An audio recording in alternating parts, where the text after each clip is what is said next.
కొన్నిసార్లు అంతే డైరెక్ట్ గా తగిలే దెబ్బల కన్నా ఇండైరెక్ట్ గా పడే ఇంపాక్ట్ తోనే ఎక్కువ నొప్పి కలుగుతుంది. అమెరికా ఇరాన్ మధ్య తలెత్తిన ఉద్రిక్తతలతో ప్రపంచం మొత్తం ఇబ్బంది పడుతోంది. ముఖ్యంగా ఇండియా లాంటి ఆసియా దేశాలు ఆగమైపోతున్నాయి.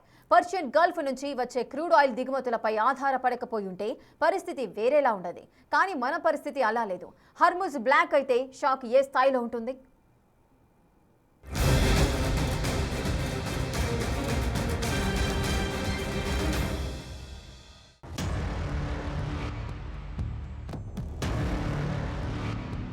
ఇరాన్ ఆల్రెడీ దిగ్బంధించేసింది. ఇప్పుడు అమెరికా కూడా ఆల్రెడీ దిగ్బంధించిన హర్మూజ్ ని మళ్లీ బ్లాక్ చేసింది. హర్మూజ్ బ్లాక్ అయితే షాక్ ఎవరికి?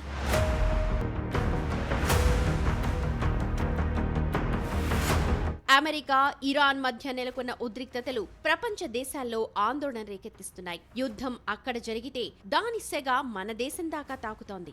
ముఖ్యంగా ప్రపంచ చమురు వాణిజ్యానికి గుండెకాయ లాంటి హర్మూజ్ జలసంధి దిగ్బంధనం టెన్షన్ డబుల్ చేస్తోంది. భారత్ లాంటి దేశాలకు ఇదొక ఆర్థిక సునామీ లాంటిదే. ఎందుకంటే ప్రపంచంలోనే అత్యంత కీలకమైన చోక్ పాయింట్ ఇది. ఒమన్, ఇరాన్ మధ్య ఉండే ఈ సన్నని సముద్ర మార్గం ద్వారానే ప్రపంచ వ్యాప్తంగా వినియోగించే చమురులో 20% పైగా రవాణా అవుతుంది. Saudi Arabia, UAE, Kuwait, Iran, Qatar లాంటి దేశాల నుంచి వచ్చే క్రూడ్ ఆయిల్ నౌకలన్నీ దీనిని దాటుకునే వెళ్లాలి. కానీ ఇరాన్, అమెరికా మధ్య చర్చలు విఫలమవడంతో అమెరికా తన నౌకాదళంతో హర్మూజ్ ని బ్లాక్ చేసింది. భారీగా బలగాలను మోహరించి ఇరాన్ కు నౌకల రాకపోకలను అడ్డుకుంటోంది. పర్షియన్ గల్ఫ్, గల్ఫ్ ఆఫ్ ఒమన్లలోని ఇరాన్ ఓడరేవులకు నౌకల రాకపోకలను సాగనివ్వడం లేదు. ఇరాన్ కాకుండా ఇతర దేశాల పోర్ట్లకు వెళ్లే నౌకలకు ఫ్రీగా వదిలేస్తున్నారు.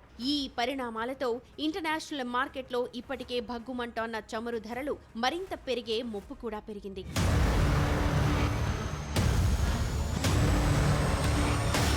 అమెరికా చర్యపై తీవ్ర ఆగ్రహంతో రగిలిపోతోన్న ఇరాన్ ధీటుగా బదులిచ్చేందుకు సిద్ధమైంది. తమ పోర్ట్ల దిగ్బంధనానికి కౌంటర్ గా పర్షియన్ గల్ఫ్, గల్ఫ్ ఆఫ్ ఒమన్ల చుట్టూ ఉన్న పోర్ట్లన్నిటికీ రాకపోకల్ని అడ్డుకుంటామని హెచ్చరించింది. ఇప్పుడు పశ్చిమాసియాలో ఏ పోర్టు కూడా సురక్షితం కాదు అని చెబుతోంది. పాకిస్తాన్ లో శాంతి చర్చలు విఫలమైన తర్వాత ఇరాన్ పై మళ్లీ దాడులు చేసేందుకు అమెరికా, ఇజ్రాయెల్ సిద్ధమవుతున్నాయి అన్న వార్తలు కూడా భయాందోళనని మరింత పెంచుతున్నాయి. ఈ పరిణామాలతో పశ్చిమాసియా నివురుగప్పిన నిప్పులా మారిపోయింది. ఏ క్షణాన ఏం జరుగుతుందోనన్న టెన్షన్ మొదలైంది. అయితే యుద్ధం మొదలైన తర్వాత కూడా ఇరాన్ ఎంతో చమురుని ఎగుమతి చేసింది. కానీ ఇప్పుడు అమెరికా దిగ్బంధనంతో ఎగుమతులు నిలిచిపోయి ఇరాన్ ఒత్తిడికి గురయ్యే అవకాశాలు కనిపిస్తున్నాయి. దాంతో ఆర్థికంగా ఇరాన్ నష్టపోనుంది. ఫలితంగా టెహ్రాన్ తమలో శాంతి ఒప్పందానికి వస్తుంది అనేది ట్రంప్ ఆలోచన.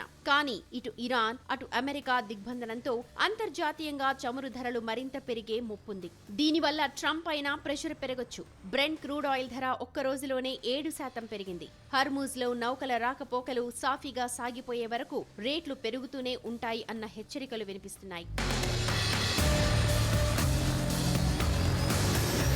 హర్మూజ్ ని దిగ్బంధించిన ఇరాన్, అమెరికాకు ఈ పరిణామాలు పెద్దగా ఇబ్బంది కలిగించకపోవచ్చు. కానీ చమురు దిగుమతులపై ఆధారపడిన భారత్ లాంటి దేశాలు తీవ్ర సంక్షోభం ఎదుర్కొనే అవకాశాలు ఉన్నాయి.